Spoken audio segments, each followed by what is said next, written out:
ಓಂ ಶ್ರೀ ಗುರುಬಸವಲಿಂಗಾಯ ನಮಃ. ಜಿಎಲ್ ತ್ರಿಪುರಾಂತಕ ಸಹಾಯಕ ಆಡಳಿತಾಧಿಕಾರಿ, ಜೆಎಸ್ಎಸ್ ಸಂಸ್ಥೆಗಳು ಸುತ್ತೂರು ಇವರ ಪರಿಚಯ ನನ್ನದಾಗಿದೆ. ಜಿಎಲ್ ತ್ರಿಪುರಾಂತಕ ಅವರು ಮೂಲತಃ ಪಿ.ನರಸೀಪುರ ತಾಲೂಕಿನ ಮಾದಾಪುರ ಗ್ರಾಮದವರು.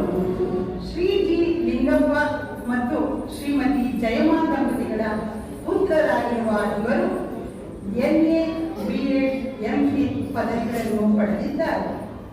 ವೃತ್ತಿ ಜೀವನವನ್ನು ಇಂಗ್ಲಿಷ್ ಉಪನ್ಯಾಸಕರಾಗಿ ಆರಂಭಿಸಿದ ಇವರು ನಂತರ ಕೊಳ್ಳೇಗಾಲದ ವಾಸವಿ ಕಾಲೇಜಿನಲ್ಲಿ ಪ್ರಾಂಶುಪಾಲರಾಗಿ ಸೇವೆ ಸಲ್ಲಿಸಿದ್ದಾರೆ.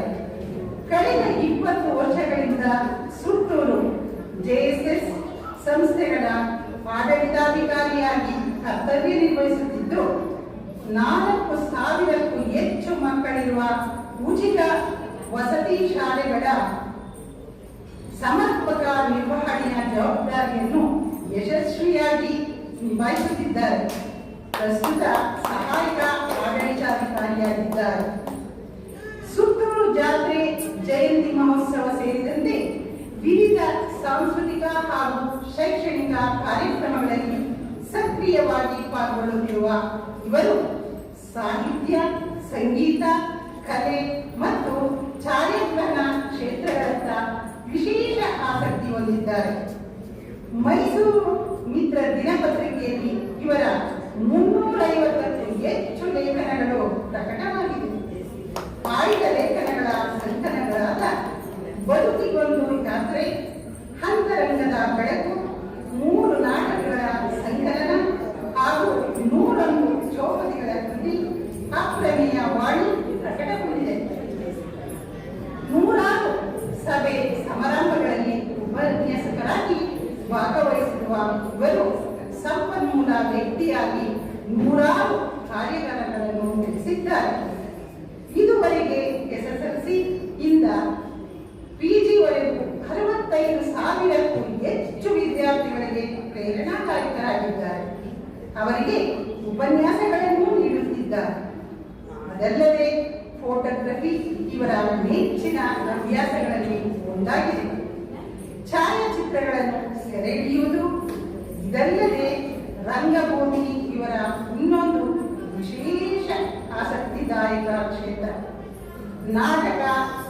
ನಾಟಕದ ರಚನೆ ಮತ್ತು ನಟನೆಯಲ್ಲಿ ಸಕ್ರಿಯರಾಗಿರುವ ಇವರು ದಿ ಪೇಯಿಂಗ್ ಗೆಸ್ಟ್ ಮತ್ತು ಮೈಲಿಗೆ ಎಂಬ 2 ನಾಟಕಗಳನ್ನು ಮೈಸೂರು ಆಕಾಶವಾಣಿಯಲ್ಲಿ ಪ್ರಕಟಗೊಂಡಿದೆ. ಶ್ರೀಯುತರು ನಮ್ಮ ಬಸವ ಜಯಂತಿ ಕಾರ್ಯಕ್ರಮಕ್ಕೆ ಆಗಮಿಸಿರುವುದು ನಮ್ಮೆಲ್ಲರಿಗೂ ಸ್ಫೂರ್ತಿದಾಯಕವಾಗಿದೆ. ಶ್ರೀಯುತರು ನಮ್ಮೆಲ್ಲರನ್ನು ಉದ್ದೇಶಿಸಿ ಮಾತನಾಡಬೇಕೆಂದು ಕೇಳಿಕೊಳ್ಳುತ್ತೇನೆ. ನಿಮ್ಮೆಲ್ಲರಿಗೂ ಹೃತ್ಪೂರ್ವಕ ಧನ್ಯವಾದಗಳು. ಓಂ ಶ್ರೀ ಗುರುಭ್ಯೋ ನಮಃ. ಮೊದಲಿಗೆ ನಾವು ನೀವು ಎಲ್ಲ ಇಲ್ಲಿ ನೆಲೆಗೊಳ್ಳಲಿಕ್ಕೆ ಬಸವಾದಿ ಶರಣರ ಸೇವೆ ಅನನ್ಯವಾದುದು. ಎಲ್ಲ ಬಸವಾದಿ ಶರಣರಿಗೆ ಶರಣಾರ್ಥಿಯನ್ನ ಸಮರ್ಪಿಸಿ ಕತ್ತಲೆ ರಾಜ್ಯದ ಶ್ರೀ ಮಲೈ ಮಹದೇಶ್ವರರನ್ನ ಗುರುಮನದಲ್ಲಿ ಸ್ಮರಿಸಿ ನಡೆದಾಡುವ ದೇವರು ಎಂದೇ ಖ್ಯಾತರಾದ ಪೂಜ್ಯ ಶ್ರೀ ಸಿದ್ಧಗಂಗಾ ಮಠದ ಡಾಕ್ಟರ್ ಶಿವಕುಮಾರ ಮಹಾಸ್ವಾಮಿಗಳವರನ್ನ ಸಂಸ್ಮರಿಸಿ ರಾಮಾಪುರ ಭಾಗದಲ್ಲಿ ಧಾರ್ಮಿಕವಾಗಿ, ಶೈಕ್ಷಣಿಕವಾಗಿ ಒಂದು ಕ್ರಾಂತಿಯನ್ನೇ ಮಾಡಿದಂತಹ ಸುತ್ತೂರು ಮಠದ 23ನೇ ಪೀಠಾಧಿಪತಿಗಳಾದ ಪರಮ ಪೂಜ್ಯ ಜಗದ್ಗುರು ಶ್ರೀಮನ್ ಮಹಾರಾಜ ಡಾಕ್ಟರ್ ಶ್ರೀ ಶಿವರಾತ್ರಿ ರಾಜೇಂದ್ರ ಮಹಾಸ್ವಾಮಿಗಳವರ ದಿವ್ಯ ಚೇತನಕ್ಕೆ ಭಕ್ತಿ ಸಮರ್ಪಣೆಯನ್ನು ಮಾಡಿ ಇಂದಿಗೂ ಸುತ್ತೂರು ಮಠದ ಕೀರ್ತಿಯನ್ನ ದೇಶ ವಿದೇಶಗಳಲ್ಲಿ ಪಸರಿಸುತ್ತಿರುವ, ನಾವೆಲ್ಲರೂ ಹೆಮ್ಮೆ ಪಡುವಂತೆ ಮಾಡಿರುವಂತಹ ಸುತ್ತೂರು ಮಠದ 24ನೇ ಪೀಠಾಧಿಪತಿಗಳಾದ ಪರಮ ಪೂಜ್ಯ ಜಗದ್ಗುರು ಶ್ರೀ ಶಿವರಾತ್ರಿ ದೇಶಿಕೇಂದ್ರ ಮಹಾಸ್ವಾಮಿಗಳವರ ಅಡಿದಾವರೆಗಳಲ್ಲಿ ಭಕ್ತಿ ಸಮರ್ಪಿಸಿ ಈ ಒಂದು ಕಾರ್ಯಕ್ರಮದ ದಿವ್ಯ ಸಾನ್ನಿಧ್ಯವನ್ನ ವಹಿಸಿರುವಂತಹ ಮಂಡ್ಯ ಜಿಲ್ಲೆ ಪಾಂಡವಪುರದ ಶ್ರೀ ರಾಮಯೋಗೀಶ್ವರ ಮಠದ ಪೂಜ್ಯ ಶ್ರೀ ಶಿವಬಸವ ಸ್ವಾಮಿಗಳವರ ಪಾದಕ ನಮಸ್ಕರಿಸಿ ಕಾರ್ಯಕ್ರಮದಲ್ಲಿ ಮುಖ್ಯ ಅತಿಥಿಗಳಾಗಿ ಆಗಮಿಸಿರುವಂತಹ ಶ್ರೀಮತಿ ಶೋಭಾ ಜಯಪ್ರಕಾಶ್ ಅವರು ಕದಲಿ ಮಹಿಳಾ ವೇದಿಕೆಯ ಅಧ್ಯಕ್ಷರು, ಅವರಿಗೆ ನಮಸ್ಕಾರಗಳನ್ನ ತಿಳಿಸಿ, ಈಗಾಗಲೇ ಲೇಡಿ ರೆಬಲ್ ಸ್ಟಾರ್ ಅಂತ ಕರೆಸಿಕೊಂಡಂತಹ ಈ ಒಂದು ಸ್ಪಂದನ ವೀರಶೈವ ಬಳಗದ ಅಧ್ಯಕ್ಷರಾದ ಶ್ರೀಮತಿ ಗೀತಾ ಈಶ್ವರ್ ಅವರಿಗೆ ನಮಸ್ಕಾರಗಳನ್ನು ತಿಳಿಸಿ, ಈ ಒಂದು ಕಾರ್ಯಕ್ರಮದಲ್ಲಿ ಉಪಸ್ಥಿತರಿಗಾಗಿ ತಾನೇ ಹೊರಟಂತಹ ನನ್ನ ಹಿರಿಯ ಮಿತ್ರರಾದ ಶ್ರೀ ಎಚ್ ವಿ ರಾಜೀವ್ ಅವರಿಗೆ ಅವರ ಅನುಪಸ್ಥಿತಿಯಲ್ಲಿ ನಮಸ್ಕಾರಗಳನ್ನು ತಿಳಿಸಿ, ಈ ಸಭಾಂಗಣದಲ್ಲಿ ಉಪಸ್ಥಿತರಿರುವಂತಹ ಶರಣ ಸಾಹಿತ್ಯ ಪರಿಷತ್ನ ಅಧ್ಯಕ್ಷರಾದ ಶ್ರೀ ಜಯಪ್ಪ ಮೊನ್ನಾಳಿ ಸರ್ ಅವರಿಗೆ ನಮಸ್ಕಾರಗಳನ್ನು ತಿಳಿಸ್ತಾ, ಈ ಸಭಾಂಗಣದಲ್ಲಿ ನನಗೆ ಅನೇಕರು ಪರಿಚಯ ಇದೆ, ಹೆಸರುಗಳನ್ನ ಹೇಳಿ ಕರೆದೇಳುವಂಥದ್ದು. ಸಾಧಕಿಯಾಗಿರುವಂತಹ ಮೇರಿ ರೋಬೋರ್ ಅವರಿಗೆ, ಹಾಗೆ ನಮ್ಮ ಹಿರಿಯ ಮಿತ್ರರಾದ ಶ್ರೀ ಜಿ ಎಂ ಬಸವಣ್ಣರವರಿಗೆ, ಅವರ ಕುಟುಂಬದವರಿಗೆ, ಪ್ರೊಫೆಸರ್ ರಾಜಶೇಖರ್ ಸರ್ ಅವರಿಗೆ, ಹಾಗೆ ಅನೇಕರು ಪರಿಚಯ ಇದ್ದಾರೆ. ಗೀತಾ ಬಸವಣ್ಣರವರು ಈಗ ಅನೇಕರಿಗೆ ಬಹುಮಾನವನ್ನ ವಿತರಿಸಲಿಕ್ಕೆ ಸಹಾಯ ಮಾಡಿದ್ರು. ಅವರಿಗೆ ಮತ್ತಿಗೆ ಸಾಧಕರಾದಂತಹ ಭೂವಿಕ್ ಅವರಿಗೆ ನಾನು ಈ ಸಂದರ್ಭದಲ್ಲಿ ನಮಸ್ಕಾರಗಳನ್ನ ತಿಳಿಸ್ತಾ, ಇನ್ನು ಅನೇಕರ ಹೆಸರು ಬಿಟ್ಟೋಗಿದ್ರೆ ಬೇಸರ ಮಾಡ್ಕೋಬಾರದು. ನಮ್ಗೆ ಇಲ್ಲಿ ಗೀತಾ ರಾಜಶೇಖರ್ ಮೇಡಮ್ ಇದ್ದಾರೆ, ರಾಧಾ ನೀಲಕಂಠ ಮೇಡಮ್ ಅವರು ಇದ್ದಾರೆ. ಇನ್ನೆಲ್ಲ ಶರಣೆಯರಿಗೆ ನಾನು ನಮಸ್ಕಾರಗಳನ್ನ ತಿಳಿಸ್ತಾ, ಪ್ರೀತಿಯ ಮಕ್ಕಳಿಗೆ ಭಾನುವಾರದ ನಮಸ್ಕಾರಗಳನ್ನ ತಿಳಿಸಿ, ನನಗೆ 25ರಿಂದ 30 ನಿಮಿಷ ಮಾತಾಡಿ ಅಂತ ಹೇಳಿದ್ದಾರೆ. ತಮಗೆ ಸಂಯಮ ಇದ್ರೆ ಇವತ್ತಿಗೂ ಬರ್ತಾ ಇದೆ. ಆ ನಡ್ಕೊಂಡ್ ಬಂದಿರುವುದು ಅವರ ನಡೆ ಮತ್ತು ನುಡಿ ಎರಡು ಒಂದಾದ ಕಾರಣಕ್ಕೆ. ನಡೆದಂತೆ ನುಡಿಯಲಿಲ್ಲ ಅಂತಿದ್ರೆ ಬಸವಣ್ಣವರು ಯಾವತ್ತೂ ಹೋಗ್ಬಿಡ್ತಾ ಇದ್ರು. ಬಸವಣ್ಣನವ್ರನ್ನ ಕ್ರಾಂತಿ ಯೋಗಿ ಅಂತೀವಿ, ಸಾಂಸ್ಕೃತಿಕ ನಾಯಕ ಅಂತೀವಿ, ಭಕ್ತಿ ಭಂಡಾರಿ ಅಂತೀವಿ.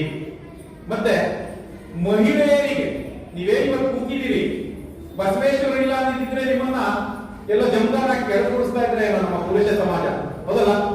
ನೀವು ಕೂತಿದ್ದೀರಿ ಅಂದ್ರೆ ಈ ಸಮಾನವಾಗಿ ಪುರುಷರಿಗೆ ಈಗ ಉತ್ತರದೊಂದು ಬಳಗ ಪ್ರಾರಂಭ ಆಗಿದೆ ಅಂದ್ರೆ ಅದಕ್ಕೆ ಬಸವೇಶ್ವರರ ಮೊದಲ ಸಂಸತ್ತೇ ಕಾರಣ, ಅವರ ಅನುಭವ ಮಂಟಪವೇ ಕಾರಣ. ಹಾಗಾಗಿ ನಾವು ಅವರಿಗೆ ಕೃತಜ್ಞತೆಯನ್ನು ಸಲ್ಲಿಸಬೇಕಾಗುತ್ತೆ.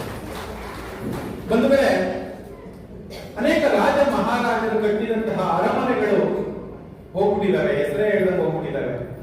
ಬಸವೇಶ್ವರರು ಕಟ್ಟದಂತಹ ಅನುಭವ ಮಂಟಪಕ್ಕೆ ಒಂದು ರೂಪ ಇಲ್ಲ. ಈಗ ಅನುಭವ ಮಂಟಪ ಎಲ್ಲಿದೆ ಅಂತ ತೋರ್ಸಕ್ ಆಗೋದಿಲ್ಲ, ಆದ್ರೆ ಎಲ್ಲರ ಅನುಭವದಲ್ಲಿ ಆ ಮಂಟಪ ಇದೆ.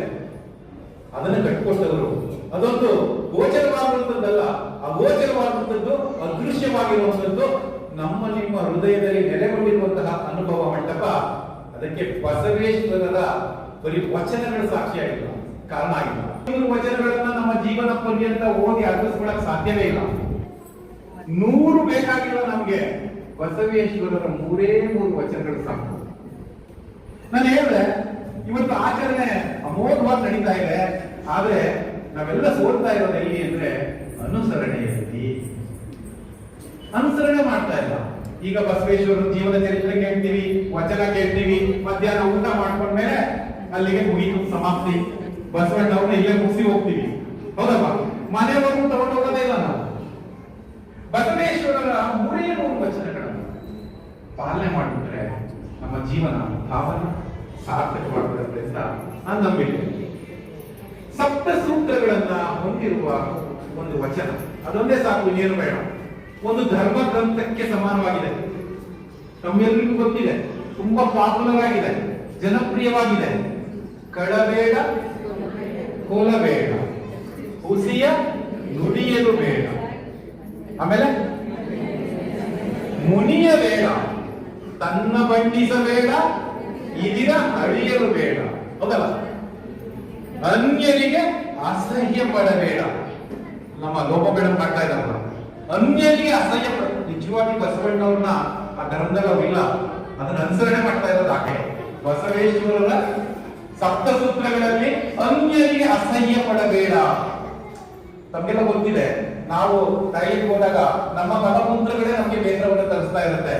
ಬೇರೆ ಹೋಗುವವರು ಯಾರದೋ ಮಲಮೂತ್ರವನ್ನು ಬಾರಿಸ್ತಾರೆ, ಸೇವೆಯನ್ನು ಮಾಡ್ತಾರೆ. ಬಸವಣ್ಣವರು ನಿಜವಾಗಿ ಪಾಲನೆ ಮಾಡ್ತಾ ಇರೋರು ಅವರು. ನಾವು ನಮ್ಮ ಅಪ್ಪ, ನಮ್ಮ ಅಜ್ಜಿ, ನಮ್ಮ ತಾತನ ಬಗ್ಗೆ ಬೇಸರ ಮಾಡ್ಕೋತೀವಿ. ರಕ್ತ ಸಂಬಂಧವೇ ಇಲ್ಲದೆ ಇರೋರಿಗೆ ಅವ್ರು ಸೇವೆ ಮಾಡ್ತಾ ಇದ್ದಾರೆ. ಬಸವಣ್ಣವರ ವಚನನ ಅವ್ರು ಓದಿಲ್ಲ, ಆದ್ರೆ ಅದನ್ನ ಅನುಸರಣೆ ಮಾಡ್ತಾ ಇದ್ದಾರೆ. ನಾನ್ ನಿಮ್ಗೆ ಕೇಳ್ಕೊತಾ ಇರೋದು, ಈ ಸಪ್ತ ಸೂತ್ರಗಳನ್ನ ನಾವು ನೀವು ಪಾಲನೆ ಮಾಡಿಬಿಟ್ರೆ ಈ ಬದುಕು ಸುಂದರ, ಮತ್ತೆ ಬಸವಣ್ಣವರ ಜಯಂತಿ ಮಾಡೋದಕ್ಕೆ ಸಾರ್ಥಕತೆ ಇರುತ್ತೆ.